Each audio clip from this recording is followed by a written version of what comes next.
Hello, good afternoon and welcome to Midday Live here from the News Hub at Adisawe Kanda. I'm Natalie Fort. A look at the top stories this afternoon.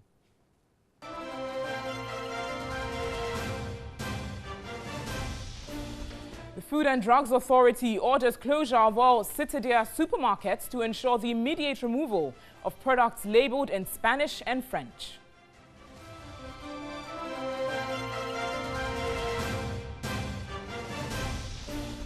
%24 of public kindergartens without classroom in 30 districts in 4 regions.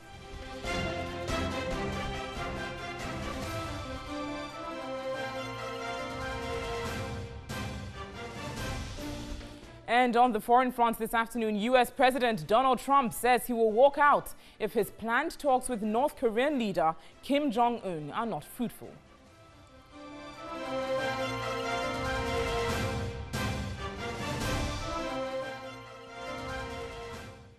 We've got the details of these stories for you here on Midday Live, including news from the world of business, sports and entertainment. This bulletin is streaming live all across the world on 3news.com and TV3 Ghana on Facebook. You can also watch us on DSTV channel 279.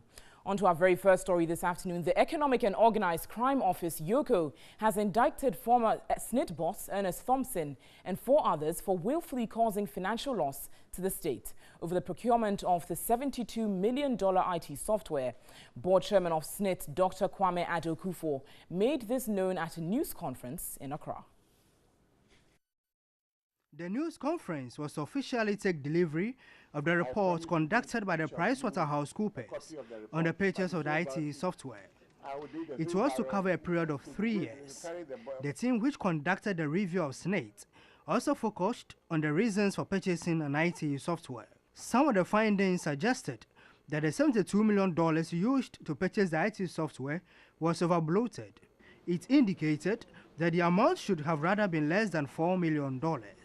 Currently, YOCO has cited 4 top management of staff, including the OB company, which supplied the software. The investigative body has since directed those implicated to the Attorney General for further probe. The original OBS contract sum was $34.0 million, but at the time the project was completed, the contract sum had shot up to $66.8 million and 36 million Ghana cedis. This means that at the end of the OBS project, an additional amount of $32 million and 36 million Ghana cedis was paid to PBS. 5 suspects were arrested, and they are Ernest Thompson, former Director General of SSNIT, Mrs. Juliet Hassana-Kramer, CEO, PBS, John Hagan-Mensah, former OBS Project Manager, Caleb Kweku Afaglu, and Thomas Samson Owusu. However, 4 of them have been cautioned. These include Ernest Thompson, Mrs. Juliet Hassana-Kramer, John Hagan-Mensah, and Caleb Kweku Afaglu. After investigations, the office preferred charges of willfully causing financial loss to the state. Director General of SSNIT, Dr. Jotin Crane, explained that other payments on the purchase of the IT software have been suspended. Costs and a lot of bills that were scheduled to be paid, we didn't pay them yet. We decided that it should all be vetted and, if possible, renegotiated, and we've succeeded in doing some of that. Board Chairman Dr. Addo-Kufuor pledged strong commitment to uphold the integrity of SSNIT to improve benefits of contributors. We are not pushing anything under the carpet, but so far as criminal activity is concerned, YOCO has already dealt with that, so you have nothing to worry about.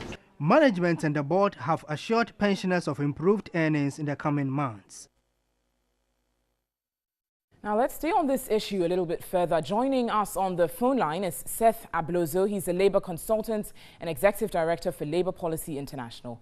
Hello, good afternoon, and thanks for agreeing to speak with us here on Midday Live. Good afternoon, and thanks for having me. Now, Seth, there have been several audit reports into the operation of SSNIT since 2008. In your view, why do we have these recurring and persisting challenges with the Trust's operations? Thank you. I think we're having these challenges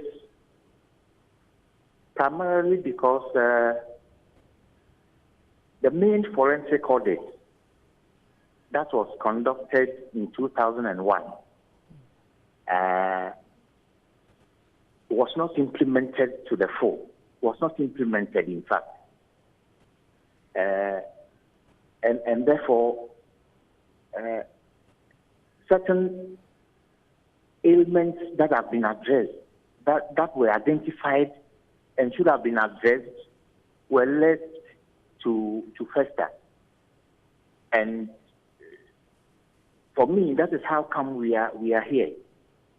If what was identified in the 2001 forensic audit that was undertaken by Deloitte and Touche, as well as in conjunction with Worldwide Investment and other consultants, had been implemented, far-reaching improvements would have come into the administration of SSNIT.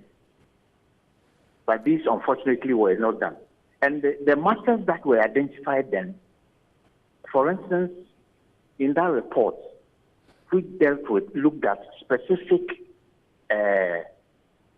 sections of SSNIT operations, a total of over 21 million US dollars was identified for which had been wrongfully taken out of SSNIT, and for which reason persons were to be prosecuted, some monies were to be retrieved, etc., etc. Besides that, in city terms at that time, the report also had a total of 180 billion cedis in 2001. 180 billion cedis plus. So, Seth, you're saying that if we referred to this audit and we went by this audit, it would have avoided some of the administrative and financial challenges that we are seeing in the trust currently. Would have been these things wouldn't have arisen. So, I mean, moving it back now to those who pay SSNIT, the contributors, how do we protect their investment? How we protect their investment, one is for contributors. Those you call contributors are actually members and owners of the fund. You and I are owners of the fund. Staff of the organization are part owners of the fund. Unfortunately, many don't seem to realize that they own SSNIT. SSNIT doesn't belong to the state. It belongs to the persons who contribute and on whose behalf additional contributions are made. As soon as the monies hit the SSNIT account, they don't belong to your organization which tops up your contributions. So one, we need to wake up to the realization that the money in SSNIT belongs to us, as the workers and pensioners. And therefore, particularly with the reforms that came during President Kufuor's era, members' representatives now outnumber all. Members have majority representation on the board of SSNIT. And therefore, with members having majority representation of the board of SSNIT, investment decisions, everything the primary focus should be how to improve SSNIT viability with a focus on improving pensions. Certainly. And with the focus on the contributors, Seth, that's what you're saying in effect. You're saying with the focus of the contributors, you and I, knowing that we contribute to SSNIT. Thanks so much, Seth, for your time this afternoon. Seth Abruzzo there. He's a labor consultant and executive director for Labor Policy International. On to some other news this afternoon. National Director of the World Vision International, Dickens Thunde, has called on governments to involve faith leaders in development initiatives. Now, speaking to TV3 on the sidelines of World Vision's Healthy Timing and Spacing of Pregnancy faith-based project, he noted the influence of religious leaders on the community is great. The World Vision Timing and Spacing of Pregnancy faith-based project is aimed at involving religious leaders in efforts to reduce maternal mortality, primarily in rural areas. The project further seeks to encourage family planning methods for youth in rural areas who tend to get pregnant early. We are unable to meet the targets of family planning in Ghana. We have more women who do not have access to family planning. We need to really intensify the education on family planning. We need to intensify the involvement of male in family planning. And we also need to dispel the myths around family planning. In Ghana, 30% of married women have an unmet need for family planning services, while 17% have an unmet need for spacing and 13% have an unmet need for limiting. Director of Family Health Division of the Ghana Health Service, Dr. Patrick Kuma Abwaje, says government is instituting measures to incorporate family planning into the National Health Insurance Scheme.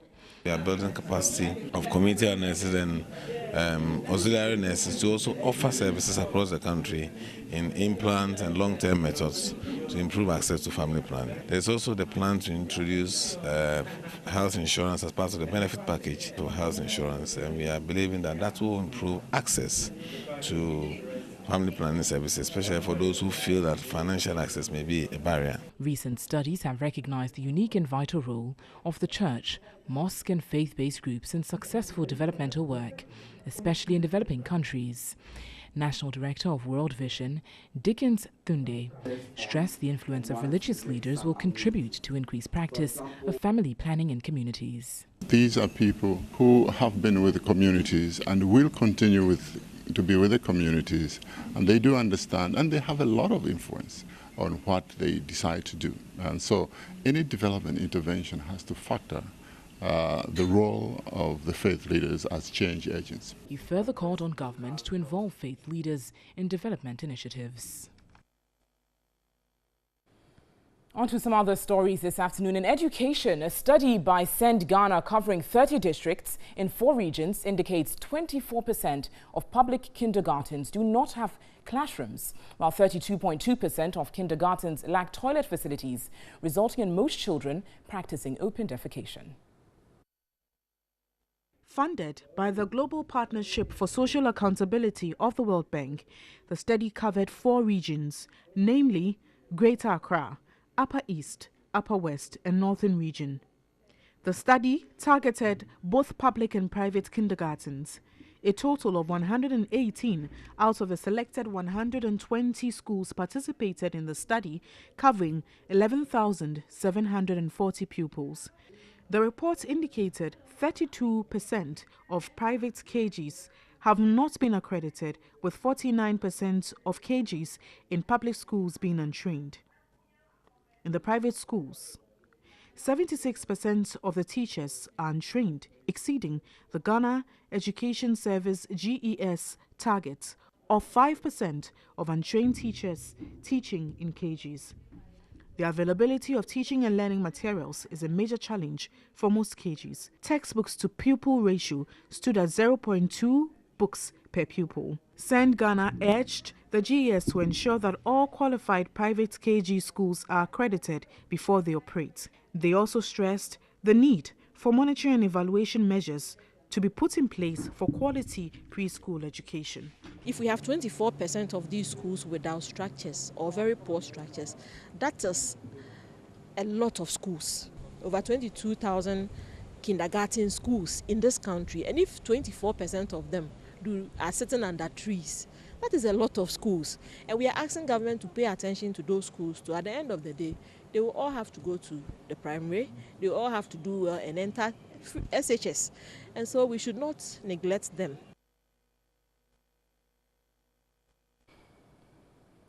The Food and Drugs Authority has ordered the closure of all Citidia supermarkets in the country to allow for the immediate removal of all products labeled in Spanish and in French. The decision by the FDA is in response to media publication on Monday, April 16, 2018, which drew attention to some supermarkets and mother care shops in Accra and its outskirts, which are selling food and baby products labeled in Chinese and Spanish. In contravention of the law, the Ghana Standards Authority, the Food and Drugs and Other Goods General Labeling Rules require that the labels of products, including food, should be printed, impressed, embossed or stamped in the English language.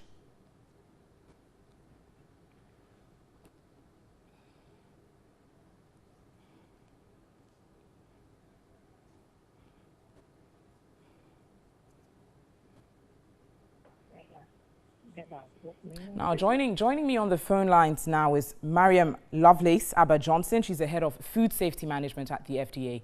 Hello, good afternoon. Good afternoon. So, what exactly called for this action to be taken on Citidia? Well, thank you very much. We've actually been taking this action already, even before the publication. Citidia imported products into the country, and before they imported the product, they applied for the registration of the product. The safety of all their products, actually. And when the products were imported, we realized that there were about 10 or 15% of the products not labeled in English. So we quarantined the product. You know, we have an import control system, and then we have department as well. So the import control department alerted us that the products coming in have about 10 to 15% of them not labeled in English. So the enforcement department followed it up and quarantined those products in their own warehouse and told them they had to bring the products into compliance before they are sold. So we have been having a lot of interactions with them. We actually got them to translate whatever is on the product by the Institute of Languages, and they got the... You say you got the Institute of Languages to translate what was written on these products? Yes, and they got they got it translated by an authority, and so we knew that this was what was going onto the product, and there are quite a number of products like that, where they have English labeling. So we have the supplementary labels. And they were taking the supplementary labels on the product under our supervision at their various shops. So the last time we had an interaction with them was the 10th of April. And this publication even came out on the 17th of April. Between 10th of April and 17th of April, we are talking about 4 working days that we were not present there. We were present in all their shops, and we've been interacting with them. Within a matter of 4 days, they had clandestinely taken products that were quarantined onto the shelves. And Citidia is not the only place that has been visited. You say there are other places. There are a few mother and child care companies as well. Yeah, the other ones they mentioned was a mother care shop who had to do with the baby's cot. That Amalina had to do with the baby's cot. China Mall, it's kitchenware. And kitchenware is not under our purview. We regulate food, drugs, cosmetics, medical devices, and household chemical substances. And so that's what happened with Citidia. So Citidia supermarket has been closed for now, countrywide. So, sorry? You say that Citidia supermarkets, the immediate removal of all the products at Citidia supermarkets is what the FDA has, FDA has taken. But yes, can you confirm that all the products at the supermarkets are labeled in Spanish and in French, as opposed to being labeled in English? Do we confirm that all of them? Come again, please, with your question. I'm asking if you can say for a fact that all the products at the Citidia supermarket have been labeled in Spanish and French as opposed to in English. Because you said in the China Mall, for instance, it's just the kitchenware. So in the Citidia supermarket, is it a category of items or is it all the products in general? I still don't get your question, but let me come this way. Food and Drugs Authority regulates food, drugs, cosmetics, medical devices, and chemicals, household chemical substances. With these products, we ensure that they have the English label on. as per the general labeling rules for food, drugs, and other goods. So we ensure that they have English on as far as the name of the product is concerned, the best before date, the list of ingredients, the storage conditions, if any, the net weight, the batch number, and the country of origin are on those products we regulate in English, because the LI 1541 requires that on the product, that it requires English on the product. So we ensure that they have it there. And Cecilia, as I said earlier, clandestinely took these products that were quarantined onto the shelf. As soon as we had the hint, we quickly took off those products that didn't have the English labels from their shelves. These are food and drugs. These are food and drugs item products alone. Food and Drugs Authority quickly put all those products, took all those products off from the shelves. And so as of now, they do not have any products that is not labeled in English. But if I do get your question, you are just wondering if they should have Spanish and French. Yes, we do agree to multiple labels. You know, in the EU, they have the EU community as a trade community and all that. They have all these languages on one product. So there is also that difficulty of not sometimes being able to immediately locate the English labeling. Because on one product, you have the Spanish labeling, you have the French, you have the Dutch, you have the German, you have all those other languages on, and you have English labeling preceded by UK or GB.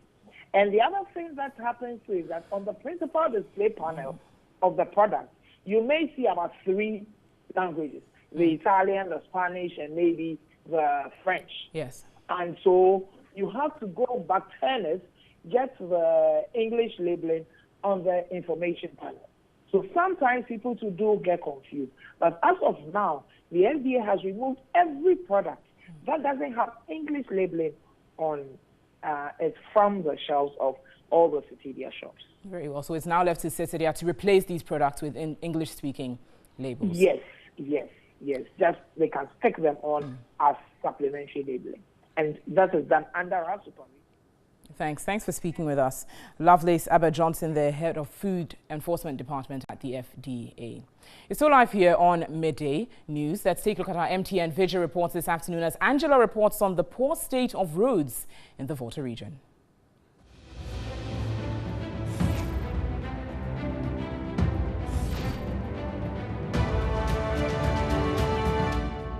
This is the Eastern Corridor Road in the Volta region.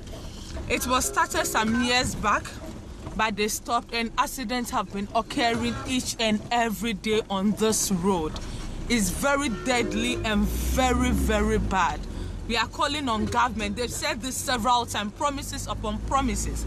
And even the government made mention of it in his State of Nation address. Please kindly come to our aid. Your people are dying. This is Angela reporting from the North Volta.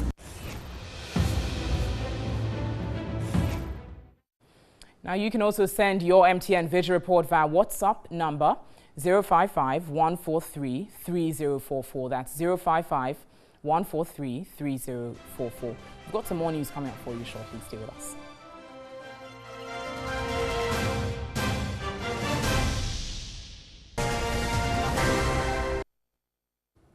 Welcome back to Midday Live. Time for some business news this afternoon. The Minister for Environment, Science, Technology and Innovation is set to intensify education on the need to generate energy from waste as part of moves to broaden the country's energy mix. According to the ministry, the country produces enough waste which can be used to complement power supply. The minister was speaking at a workshop to discuss the strides made in inculcating renewable energy into the energy mix in Ghana. The forum, organized by the West African Science Service Center on Climate Change and Adapted Land Use, brought some partners and researchers on the feasibility of renewable energy in the country. Minister for Science, Environment, Technology and Innovation, Professor Kwabena Frimpong Boateng, emphasized the need for education to be intensified on energy generation from waste. Education, doing that in the schools, in our homes, And if we educate ourselves and set the priorities, I think we'll be able to achieve that. He said the various waste management companies are being engaged on the need to properly manage waste. Head of Basic Energy Research Division at the Federal Ministry of Education and Research of Germany, Dr. Christoph Rovenkamp, was optimistic about the use of renewable energy. Renewable energy are getting more and more important. And for Ghana, it's the same situation like all over the world. We try to decrease the fossil, and then we try to use more and more of the renewables in the future. And it's the way that the Ghanaians go as well.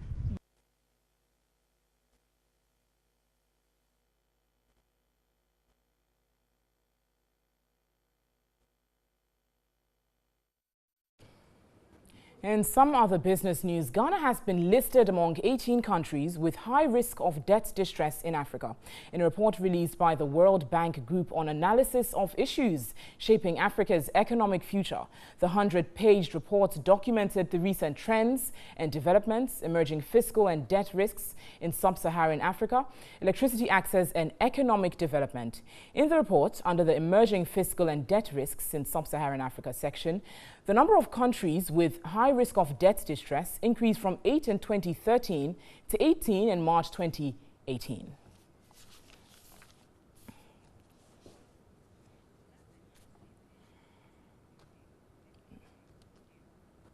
Now, joining me in studio to further discuss this issue is Sarkodie. He's an economist with the University of Ghana, Legon. Thanks for speaking with us this afternoon. Now, it's pretty worrying, is it? Yeah. What exactly would you say has accounted to Ghana's rising debt stock? I think when we went to HIPIC in 2000, which ended in 2006, it brought down our public debt, and therefore it gave us an appetite to increase the public debt. Also, our access to the international capital market. Remember, in 2007, we went to the Eurobond market for the first time, and since then we've been there for about 5 times. Also, we redenominated, rebased the GDP in the year 2010 using 2006 base year, and also brought down the public debt as a ratio of GDP down. So these 3 factors have accounted for the appetite to increase borrowing. And borrowing per se is not wrong. Economists will, of course, argue for borrowing, but it should be used to grow the economy. Countries that have borrowed have used the amount of money they borrowed to grow their economy, to create jobs.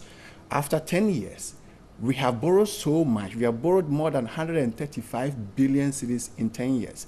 And unemployment rate is rising. So the question is, what have we been using it for? Because if we were using the funds borrowed for growth, for economic growth, then we will not be seeing capital expenditure coming about half of the amount we use to pay interest. As we speak right now, this year, we're going to pay about 14 billion cedis on only the interest. We have not talked about the principal. The capital expenditure stands at 7 billion cedis. Interest payment as a ratio of tax revenue is just about 42%, meaning that every 100 cedis collected, 42 is used to pay only the interest. So you say there's a mismatch of a sort when you look at our borrowing as opposed to our unemployment rates in the country. Exactly. Yes? Exactly. So that being the case, what steps needs to be taken to improve the situation? I think we have to look at the short-term measure, the long-term, medium to long-term measure. Right now, we already have a huge public debt waiting for us. And the short-term measure is to embark on debt reprofiling. That is to borrow at a lower rate to pay off the debt in a higher rate. And also, we have to cap the non-concessional loans to about maybe 20, 30, 35%. We also have to have a debt management agency, a more or less a special agency that will deal with the public debt. An agency put together to deal with public debt. To deal with the public debt in this country. Yes, we need that. We need it to deal with the public debt. And we also have to look at the responsibility. There must be a shared responsibility between the lenders and the debtors. We go to borrow, and those who lend the money to us must also give us some conditions. If these conditions are not met, we may be misusing the funds. So we are calling for that. The major solution now is to embark on domestic resource mobilization, because our resource mobilization has not been that good. Sub-Saharan Africa The average is about 27% of GDP. I mean, domestic revenue as a ratio of GDP is about 27%. Ghana's ratio is 20%, short of 7%.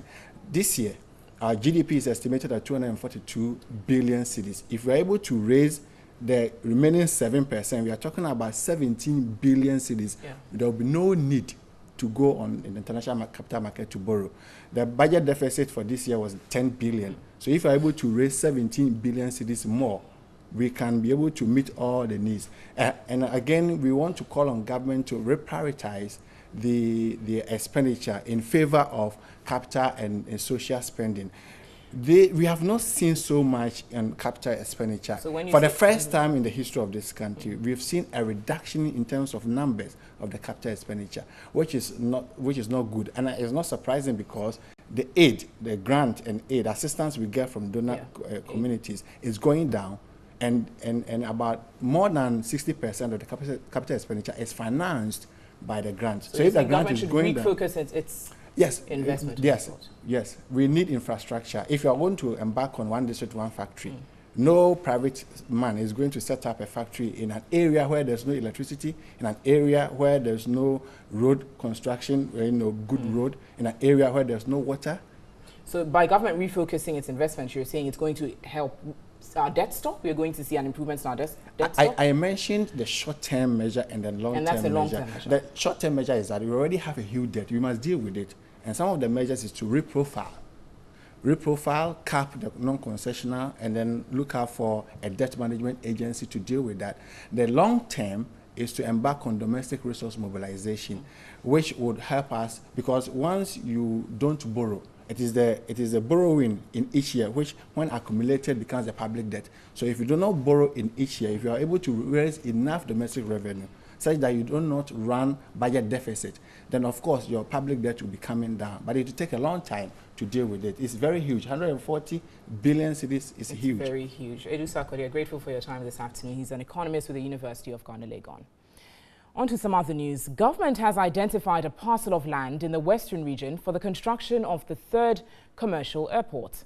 Now, the project, which is at its formative stage, should be implemented through public-private partnership.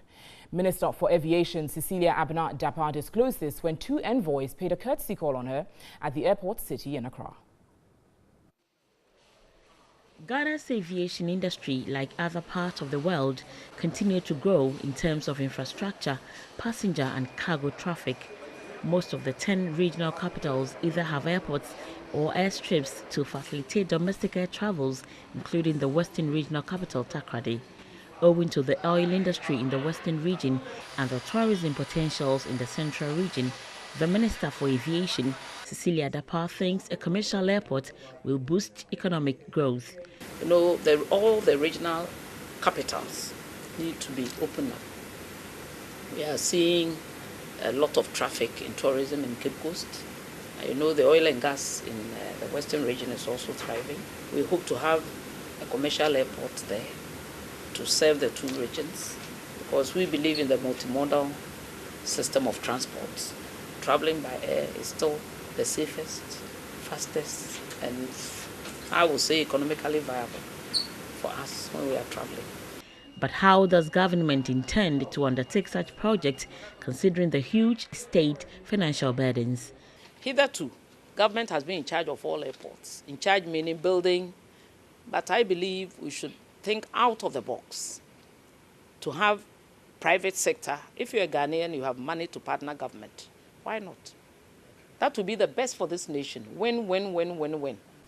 The Indian High Commissioner, Barinder Singh, spoke about how to deepen bilateral relations between Ghana and his country. With the creation of good infrastructure, it automatically leads to airlines getting attracted and the more and more tourists and passengers flying into the country. We have seen it happening in India, and we are very confident that it would also happen in Ghana.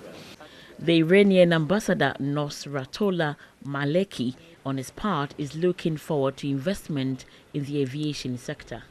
We held a 6th Joint Commission with this country 5 months ago, and during that time we signed some MOU, and now we follow for one part of that about aviation, because we have a good relations with, and we had a good negotiate to your minister.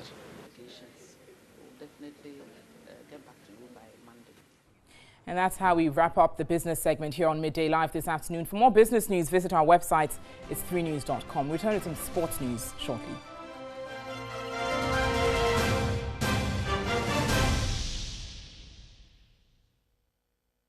The Ghana Navy Monday arrested 2 Nigerian vessels, the MT Mame Mari and Matrix 1, which were engaged in illegal oil bunkering around Pong in Ghana's waters.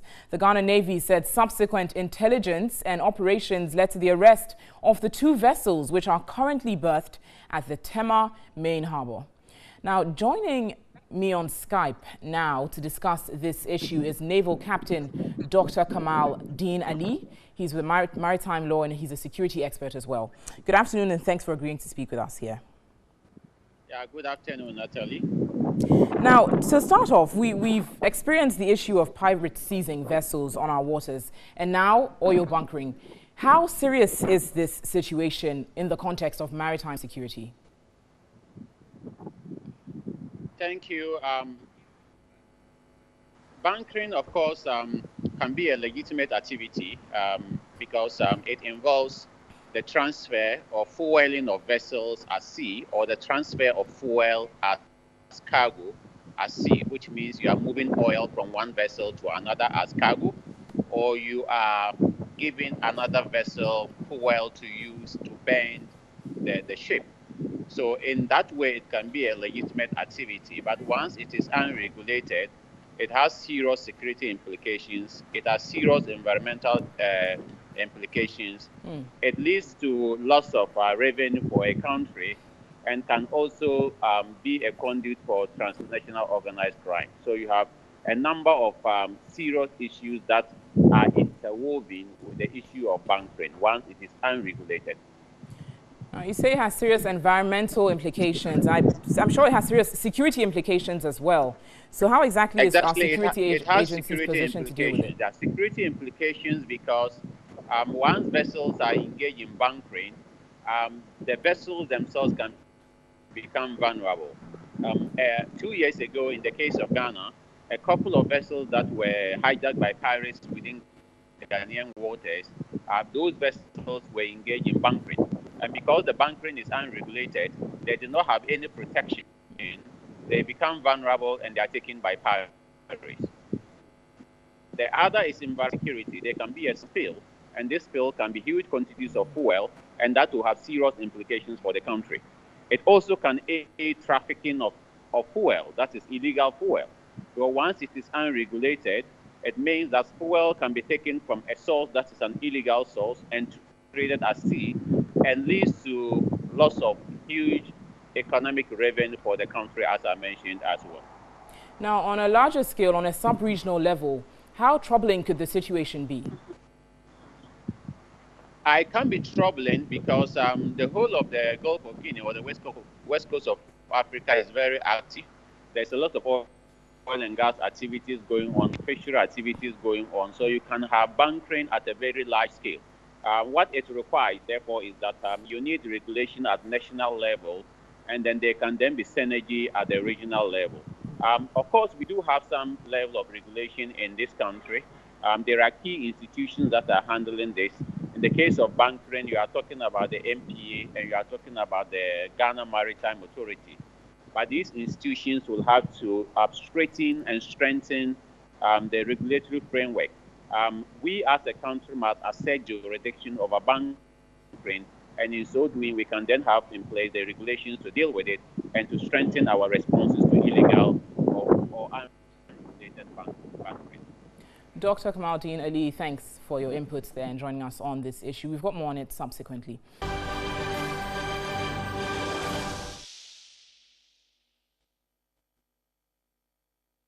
Thanks for the sports news there, Yao. Now, on the international front this afternoon, we put focus on U.S. President Donald Trump and his talks with North Korea. U.S. President Donald Trump says that if his planned talks with North Korean leader Kim Jong-un are not fruitful, he will walk out. President Trump and Japanese Prime Minister Shinzo Abe said maximum pressure must be maintained on North Korea over nuclear disarmament. Earlier, Mr. Trump confirmed that CIA Director Mike Pompeo had made a secret trip to North Korea to meet Mr. Kim. He said Mr. Pompeo had forged a good relationship with Mr. Kim, whom the U.S. president was last year calling Little Rocket Man, and that the meeting had gone very smoothly. The visit marked the highest level contact between the U.S. and North Korea since 2000.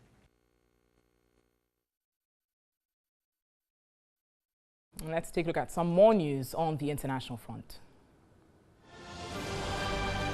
Intruders have stormed into the Nigerian upper house of parliament and taken the symbolic maize. Senate decisions cannot be approved without the maize, a large ornamental staff that represents the legislature's authority. The maize has since been found under a flyover in the capital Abuja, police say. The Queen is hosting the Commonwealth Heads of Government meeting at a ceremony at Buckingham Palace. Prime Minister Theresa May thanked the Queen for her service, dedication and constancy to the 53 nations. Issues under discussion at the two-day summit include ocean conservation, cybersecurity, trade and the Queen's successor as head of the Commonwealth. Prime Minister of Britain Theresa May says she would be rallying Commonwealth countries to follow the UK's fight against marine plastics, which has included a ban on microbeads and proposals to introduce a deposit return scheme for drinks containers in England. The Commonwealth is a unique organisation with a large diversity of wildlife, environments and coastlines, she said. U.S. aviation authorities are to order inspections of jet engines after a mid-air explosion that killed a passenger. The Federal Aviation Administration said the Airworthiness Directive will require inspections of a large number of CFM567B engines. Fan blades that have undergone a certain number of flights will be given ultrasonic tests, it said. A female passenger died after being nearly sucked out of the cabin. Southwest Airlines Flight 1380, en route from New York to Dallas with 149 people on board, was forced to make an emergency landing at Philadelphia Airport on Tuesday. The Federal Aviation Administration said its order for engine inspections will be issued within the next 2 weeks. Last year, the FAA estimated that some 220 of these engines would require testing, having carried out a certain number of flights. In entertainment news this afternoon, now she was tagged as a no-nonsense, troublemaker and a wild actress due to her exceptional acting skills. In a special throwback, firebrand actress Grace Norte, now 81, has been sharing some unforgettable memories of her distinguishing acting career. I said, hey! At your mother said you want to slap me. With a career spanning over 4 decades, Grace Nakwali Norte is one of Ghana's few distinguished actresses. The veteran actress became a household name in the 80s and 90s due to her exceptional acting skills. She carved a niche for herself, playing the role of a wicked mother-in-law. I don't drink polluted water. You can poison me. I don't drink your water. Leave Sammy alone or you see what will happen to you. At the peak of her outstanding career, Grace earned names like Mame Magani and Mame Jata as perception that she was rude and no-nonsense grew. In real life, Grace Norte is the exact opposite of how she has been portrayed in movies.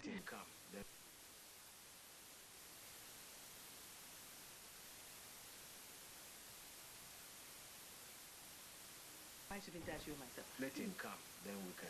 Sammy has gone. Apologize for the sound there, but certainly a great career of Grace Norte, and we've got that story on our website. It's 3news.com. On that note, we round up Midday Live from the News Hub here at Adiso Kanda. Thanks so much for watching. I'm Natalie Fort. Have a remarkable afternoon.